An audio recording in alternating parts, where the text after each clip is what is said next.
Checking back from last time's mystery hopper, I can now reveal that the brewery was Bewdley Brewery. I'm here today with Tanisha, a brewer, to do our 5 Minutes with Faram segment. I am Tanisha Bishop and I'm from Bewdley Brewery. Lovely. So how long have you been at Bewdley? I've been here just over 2 years now. You enjoying it? Yeah, it's fantastic, great fun. It's nice to be in an industry with more responsibility because I come from the bar trade originally. So, of course, I've always had an interest in real ale and anything like that, serving it in the correct ways. And, just always had an interest. Serving it to making it now. Yes, yeah. So, to start us off with our 5 Minutes with Faram segment, what's your favourite hop? My favourite hop, I would have to say, is between Zaka and Idaho 7. And why is that? They're just lovely, fruity, tasty hops. You can really feel the punch of them in beer. And two of the hops that I use to create my beer for the Untapped Apprentice Brewer of the Year. Mm-hmm. So that beer, Root and Toot, comes second place. So well done. So Amarillo, Zaka and Idaho 7, they just absolutely stunning. I was so proud of that beer. No, that sounds really delicious, actually. Yes, you do get those big punchy flavours, don't you? And that's what my taste palette is too, especially. And I think a lot of people would agree with me on that one. So those big, fresher beers is definitely what's sort of coming through, isn't it?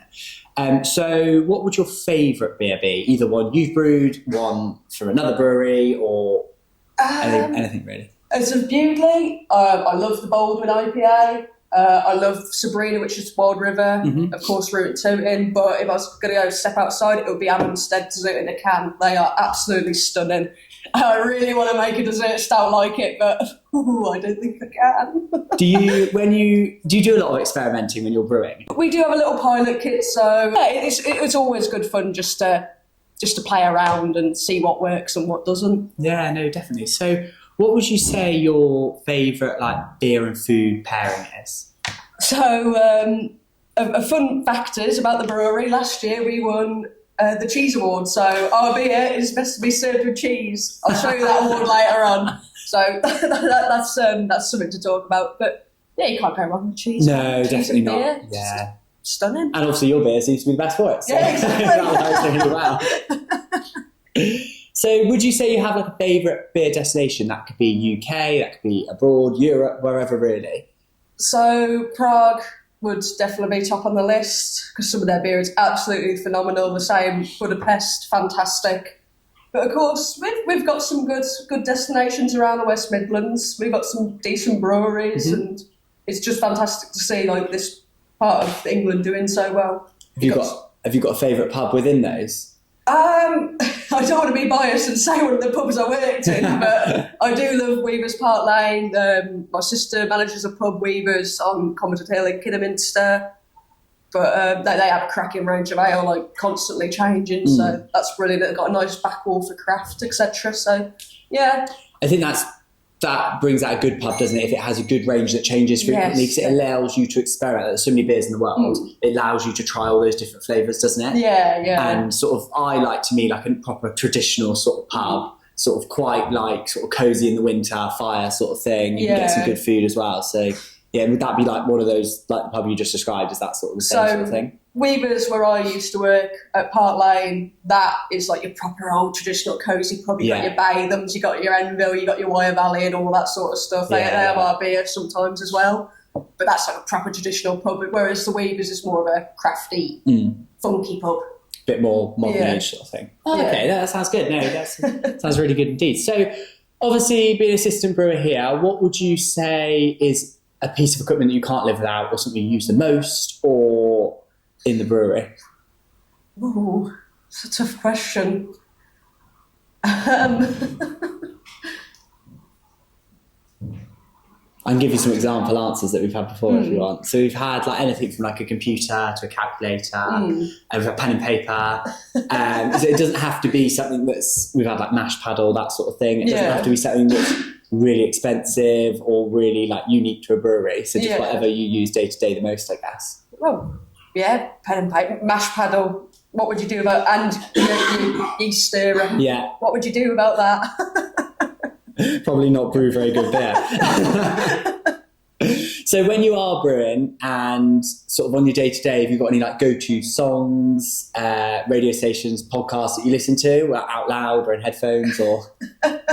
So, oh god, that's a difficult question as well, because we've got all this music on Spotify, you're listening away, but yeah, picking one song or one artist. Or an album, if that makes it easier. At the moment, I'm quite into my South African music, so probably Jack Parrow, because it's nice, upbeat, funky, and just keeps you going, sort of thing. I guess because obviously brewing's quite a physical job, you need that sort of upbeat, sort of almost like gym motivation music, don't you? Sort of when you're doing like the real physical tough jobs, it sort of really helps, doesn't it? Like power you through. So. Yeah, 100%. Good answer, love that. So before obviously you were into brewing, you worked in sort of pubs, that sort of thing, serving. So if you weren't in the brewing industry, what would you do instead? I'd probably still be in the pub, I imagine. Once a bartender, always a bartender, as they say. But I'm glad to be out of the trade, because I feel like I've got much more responsibility, and I'm growing as a person instead of just being behind the bar still. So, do you find you're more passionate about the brewing side rather than like the sort of hospitality side? I love both. I do miss hospitality, but then I don't. But it's nice just to be out the way and just brewing and just enjoy myself. Got a great little team here. We all get on and have a laugh, so can't moan. Yeah, no, definitely. I guess when you're actually behind the bar, you have to put on that like customer face, don't you? And that like customer smile and that like perky voice. So it's quite nice. I guess if you're out the back, you can sit, concentrate, and like really like don't have to put a show on for anyone, do you? It's a bit more comforting in that way, isn't it? So do you have like a big inspiration in brewing? Someone that either got you into it or someone that you like aspire to work with, or? I fell into this job really. Like I said, COVID hit. I just wanted to get out of the bar trade. I had enough. And then I worked doing telesales for a month. I didn't like that. I was just at a loose end. Then I saw that they advertised a job for an apprentice brewer here. I was like, what's the worst I can have? Yeah. Give it a go. Got the interview, and they were like, yeah, crack on. You've got it. You're the apprentice brewer now. I was like, oh, brilliant. Cheers.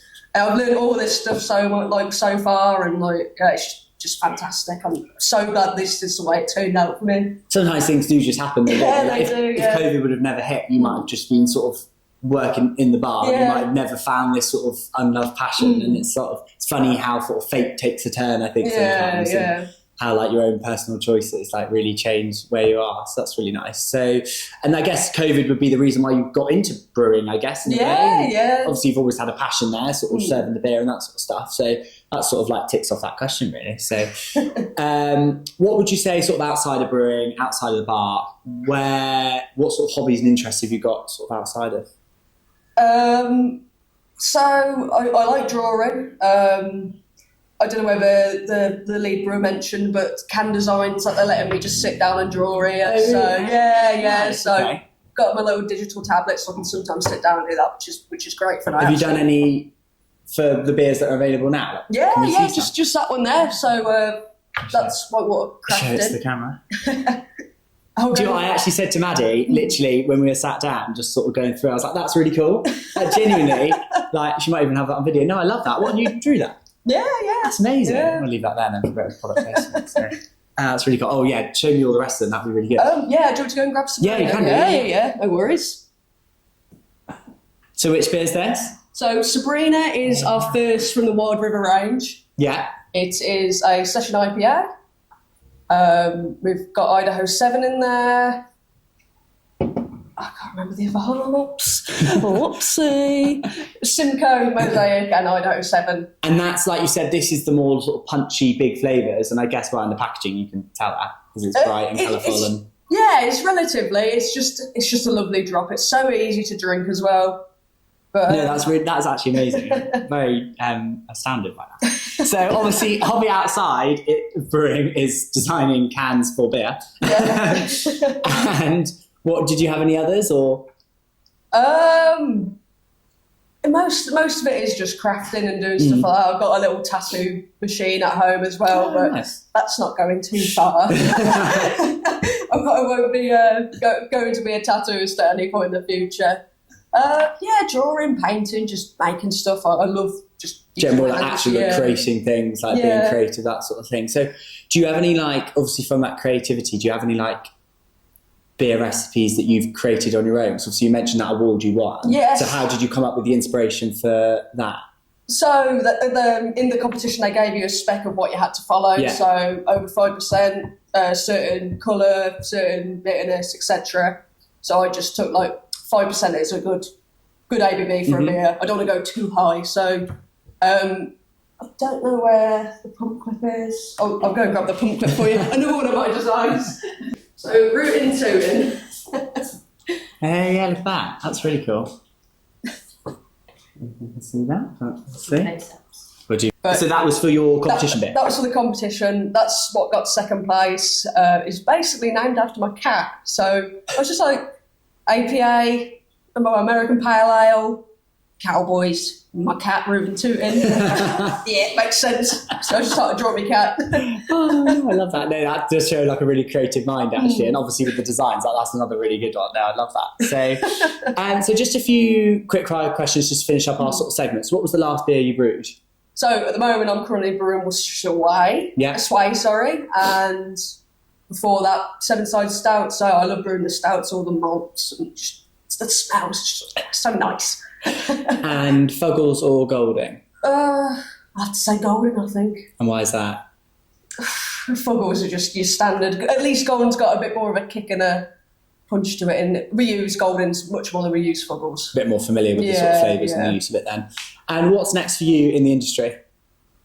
I don't think I thought ahead that far. Just carry on. People are enjoying it. Maybe in a few years I'd like to perhaps move abroad and go brewing in Asia. That's the big dream, but it's just getting out there and finding somewhere. Yeah, definitely. But yeah, I love that part of the world. Oh, there we go. So that concludes our 5 minutes of Faram segment. Thank you very much. Thank you.